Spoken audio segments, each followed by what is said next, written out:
오늘은 신명기를 좀 보고 넘어가도록 하겠습니다. 신명기 11장 8절에서 12절까지 내용입니다. 에스겔을 오늘 잠깐 중단하고 신명기 11장을 보도록 하겠습니다. 신명기 11장 8절에서 12절입니다.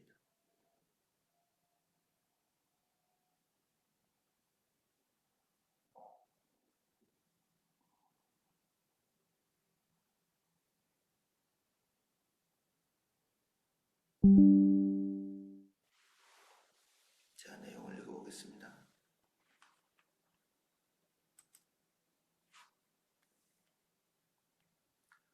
그러므로 너희는 내가 오늘 너희에게 명하는 모든 명령을 지키라. 그리하면 너희가 강성할 것이요 너희가 건너가 차지할 땅에 들어가서 그것을 차지할 것이며 또 여호와께서 너희의 조상들에게 맹세하여 그들과 그들의 후손에게 주리라 하신 땅 곧 젖과 꿀이 흐르는 땅에서 너희의 날이 장구하리라.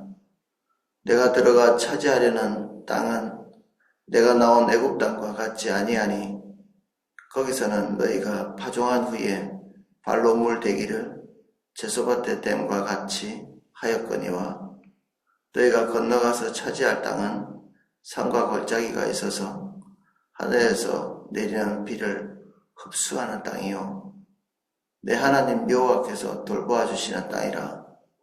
연초부터 연말까지 내 하나님 여호와의 눈이 항상 그 위에 있느니라. 아멘. 8절입니다. 그러므로 너희는 내가 오늘 너희에게 명하는 모든 명령을 지키라. 그리하면 너희가 강성할 것이요 너희가 건너가 차지할 땅 들어가서 그것을 차지할 땅에 들어가서 그것을 차지할 것이며 하나님께서 이스라엘 백성에게 주신 소명 그리고 분명한 비전, 분명한 뜻 이것이 있어서 이스라엘 백성들에게 명령하고 계십니다. 그 땅에 들어가거든 그것을 차지하는데 그 땅에 초점 맞추지 말고 하나님의 명령, 신명기와 그리고 레위기에 말씀하고 계시는 하나님의 모든 명령들을 지켜 행하도록 하라. 이것은 사실 먹고 사는데 필요한 그런 내용은 아닙니다. 이거 몰라도 온 세상 사람들이 다 먹고 살거든요.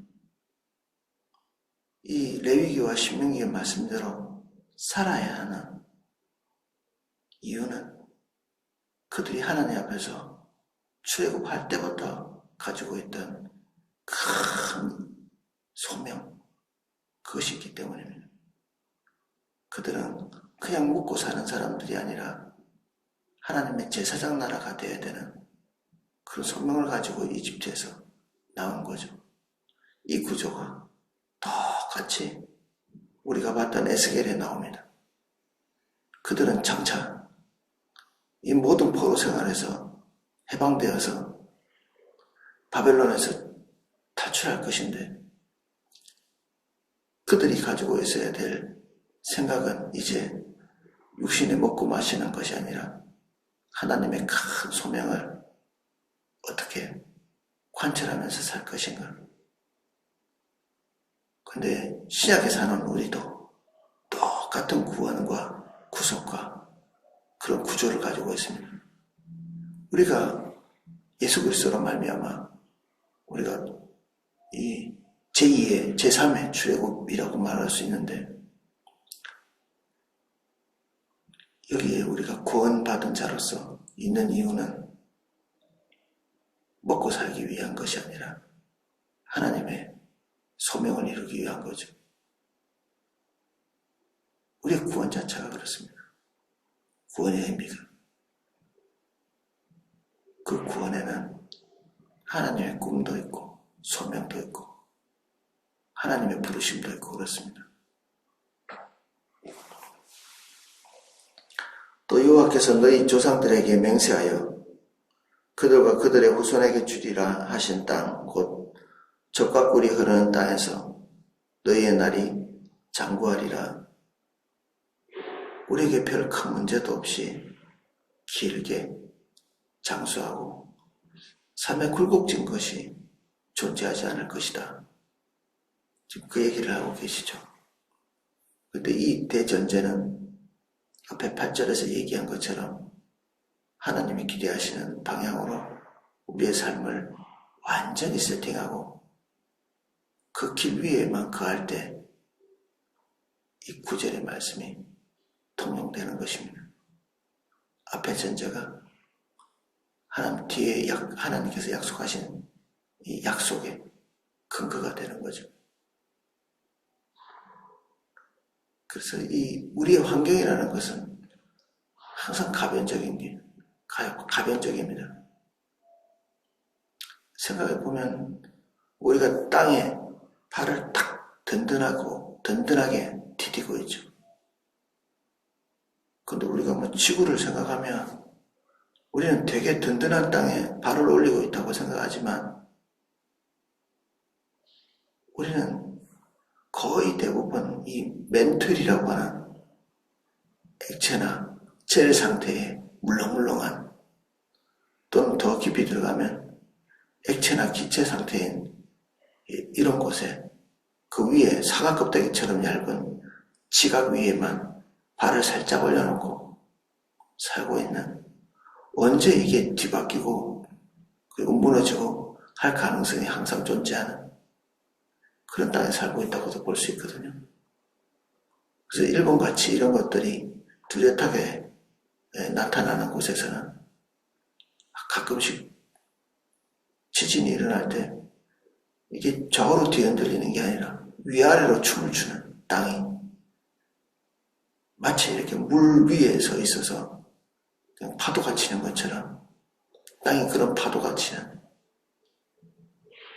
우리 지구의 구조가 그렇기 때문에, 그리고 우리 지구라는 이 행성의 성질이 항상 이렇게 물렁물렁한 땅 위에 껍데기만 딱딱한 그런 구조로 되어 있는 거죠.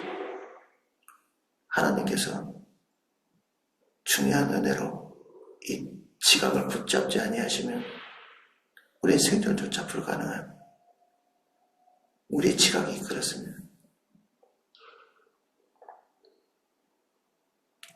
우리가 살고 있는 삶의 정황도 똑같습니다. 특히 그리스도인들은 우리가 마음을 하나님께 고정하지 않고 주의 나라와 의를 초점 맞추지 않을 때 우리의 삶이 송두리째 뒤흔들리는 것들을 경험하죠. 동시에 주의 나라와 주의 의를 초점 맞추고 걸어갈 때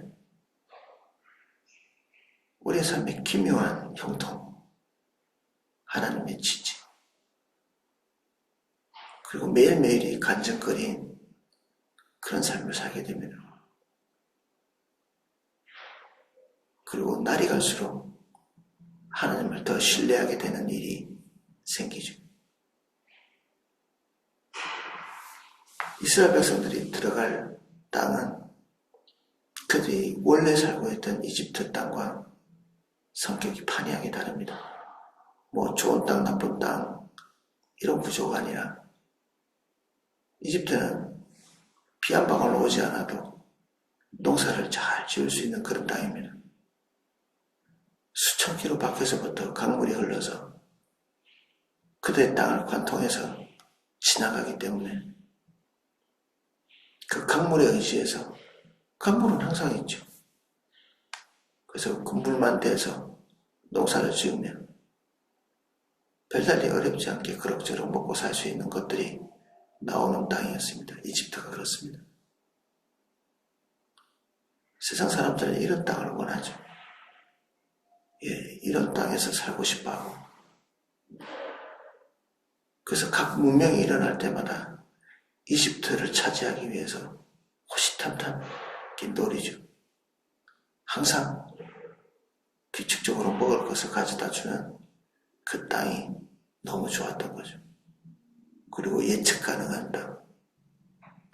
사람이 작년에 했던 것처럼, 재작년에 했던 것처럼, 10년 전에 했던 것처럼, 또 그들의 아버지, 할아버지가 했던 것처럼 똑같이 그런 순서를, 그런 방식을 가지고 농사를 지으면 문제될 것이 하나도 없는 그런 땅. 하나님의 백성들조차도, 아브라함조차도, 이삭조차도, 야곱도 그들이 살고 있는 땅에서 재앙과 같은 이 가뭄이 닥칠 때 이 이집트 땅은 그들에게 마지막 손을 벌리는 생명줄 같은 거였죠. 하나님께서 반전이 없는 것 같은 생각이 듭니다. 반전. 이스라엘 백성들이 한 국가가 될 만큼 이게 많이 번성하게 되는 그런 일을 가나안 땅에서 하실 수도 있잖아요. 가나안 땅에서. 근데 가나안에 그런 번성할 만큼 풍족한 그런 정황은 아니었죠. 그래서 하나님께서는 이 70명 정도 되는 이 야곱의 식구들을 이집트에 집어넣죠. 먹고 살 것이 풍족한 특별한 목적이 있을 때 하나님께서는 우리가 풍족함을 누릴 수 있으면서 지속적인 성장을 할 수 있도록 은혜를 주십니다. 범사에 형통하게. 그러나 그곳에 영원히 있는 것이 아니라 그들은 하나님의 비전을 향해서 가도록 독려받습니다. 생존을 위해서라면 출애굽하지 않는 편이 훨씬 나은데 생존을 위해서라면 메소포타미아에 그대로 있는 것이 나은데 아브라함은 그곳에서 부름을 받죠. 그 좋은 땅에서. 메소포타미아 같이 좋은 땅은 없습니다. 이집트 같이 좋은 땅은 없습니다. 그 땅에서 하나님께서는 당신의 백성인 아브라함도 부르시고 당신의 백성인 이스라엘 백성도 부르셨습니다. 우리도 한때 좋았던 기억이 있죠. 우리 손으로 일해서 돈 벌고 우리 삶의 안정을 추구하며 살던 때가 있었습니다. 근데 지금 우리가 서 있는 우리의 삶의 정황은 그렇게 살기 위한 지점이 아닙니다.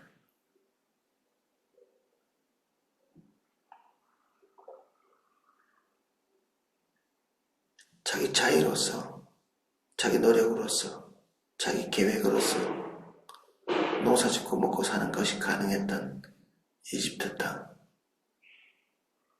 눈에 보이는 물을 얼마든지 밭에 대해서 농사를 지을 수 있는 그런 삶의 방식을 끝내도록 하나님이 이집트에서 끄집어내신 것입니다. 11절 너희가 건너가서 차지할 땅은 산과 골짜기가 있어서 하늘에서 내리는 비를 흡수하는 땅이요. 그들이 보이는 것처럼 풍족하고 넉넉한 저거는 내일 써야지, 저거는 내년에도 쓸 수 있지, 10년 뒤에도 쓸 수 있겠지, 죽는 날까지 저 물을 퍼다 써야지 가능하지 않은 땅입니다. 비가 오는 족족 필요만 채우고 사라져버리는 땅. 그때 먹을 것 외에는 아무것도 기대해 볼 수 없는 오늘 먹을 것, 오늘 양식 외에는 물질적인 것, 양식을 가지고 미래의 안정감을 도모할 수 없는 땅, 그게 가나안입니다. 우리가 땅에 있는 것으로 안정감을 가지려고 하면 이집트에 살아야 합니다. 그런데 하나님께서 가나안에 집어넣으신 이유는 그들이 땅과 강을 바라보는 것이 아니라 하나님을 바라보도록 그들은 그런 삶을 살아야 되기 때문에 그리로 인도하신 거죠. 비전이 없다면 가지 않아도 될 땅. 우리가 오늘 서 있는 땅이 그 땅입니다.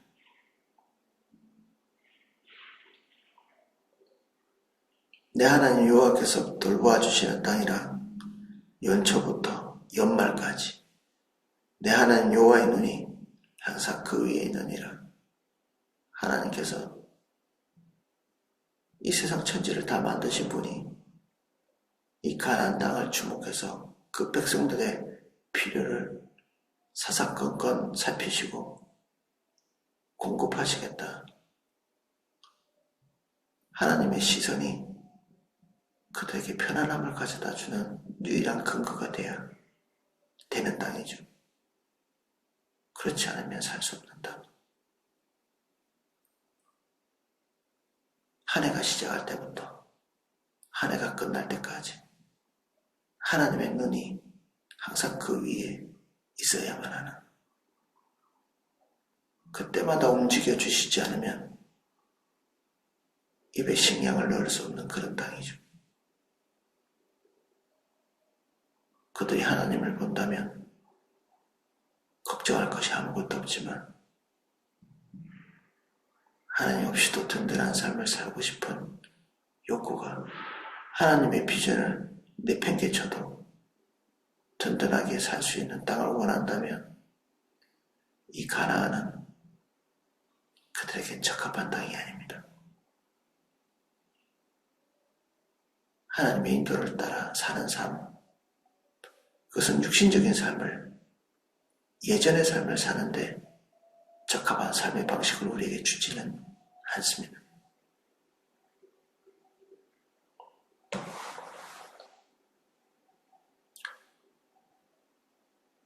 그래서 신명기의 말씀은 풍족함을 얘기하면서도 그 풍족함의 근원이 하나님 당신 자신에게 있다. 빈궁하게 살고 하루하루 때거리를 겨우겨우 해결하면서 사는 그런 삶을 하나님께서 우리에게 요구하시는 것은 아닙니다.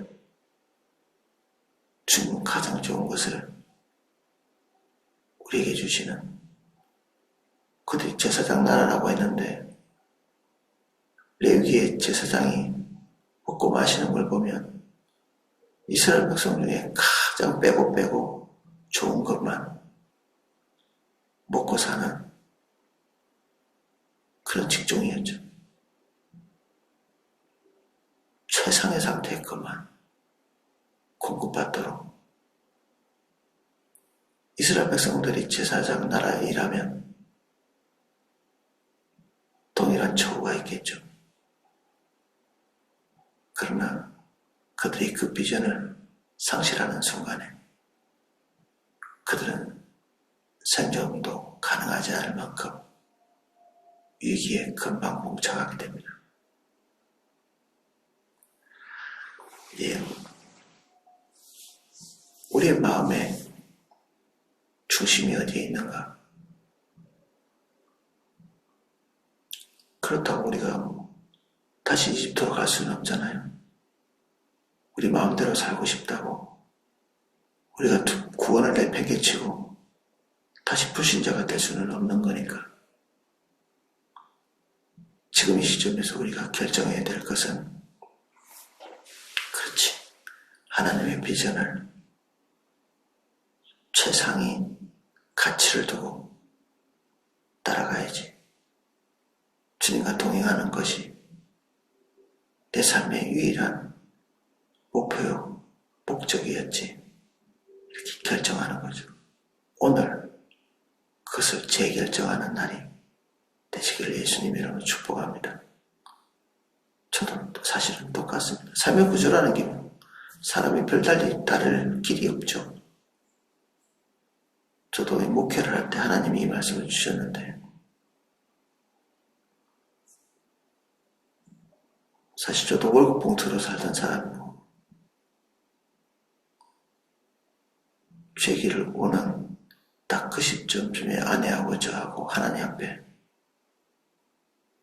매일매일 직장을 다니면서 우리 손에 떨어지는 월급 봉투로 생활하는, 그리고 우리가 계산한 대로 경제를 꾸리고 가정을 세우는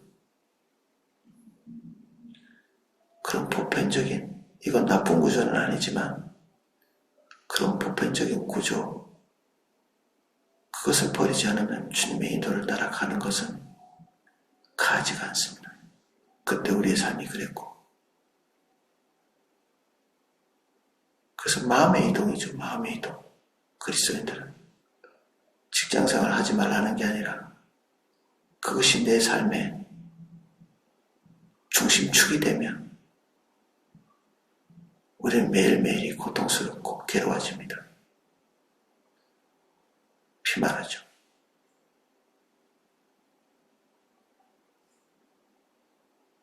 하나님께서는 인간을 잘 아시죠? 저도 마찬가지로.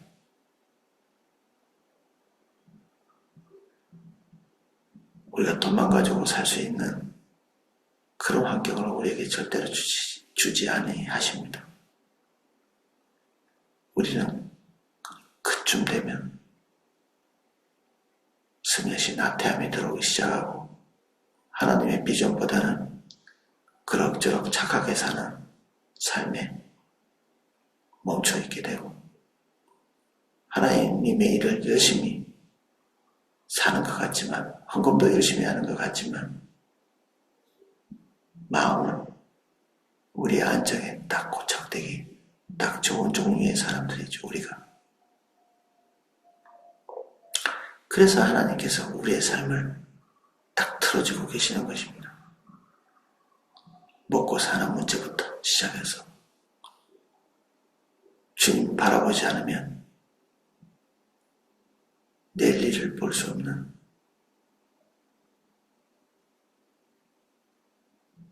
우리는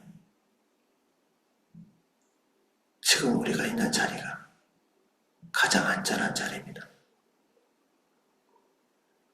기도하겠습니다. 이집트같이 언제든지 우리의 뜻과 계획에 따라 살 수 있는 그곳이 안전하다고 믿는 사람들이 있지만 실제로 주님을 바라보는 것이 가장 안전한 삶입니다. 주님이 뜻하신 길 가고 세상이 가지 않는 그 생존의 길이 아닌 비전의 길 갈 수 있도록 오늘도 우리를 깨우시고 인도하시고 우리 마음을 만져주시고 우리의 눈을 열어 앞서가신 주님 볼 수 있도록 은혜 주십시오. 여기 모인 하나님의 비전을 따라가야 될 한 분 한 분을 예수님 이름으로 축복합니다. 먹든지 마시든지 주의 영광을 위해 하라 말씀하셨습니다. 우린 그런 사람들입니다. 다른 길이 없고 먹든지 마시든지 주의 영광을 위해 살 자들입니다. 제사장 나라 왕같은 제사장, 하나님의 소유된 백성입니다. 우리를 새롭게 해주십시오. 예수님 이름으로 기도합니다. 아멘. 네, 각자 기도하실 수 있도록 음악을 방송해 드리겠습니다.